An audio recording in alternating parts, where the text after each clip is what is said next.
इस news के प्रायोजक है Afzan juice. Afzan special basundi, falooda, खजूर जूस, लस्सी, पेंटर चौक, विजापूर वेस्ट, सोलापूर।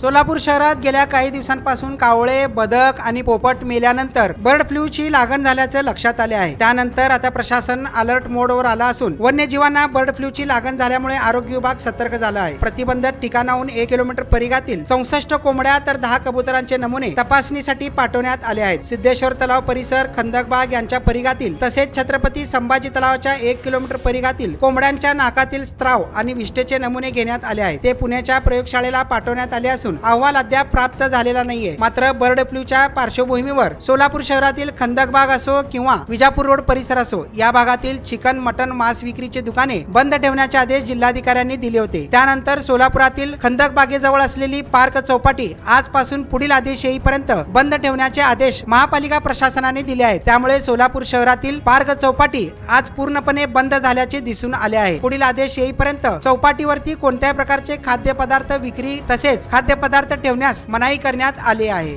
तसेच या परिसरातील चिकन, मटनची दुकाने सुद्धा बंद ठेवण्याचे आदेश प्रशासनाने दिले आहेत।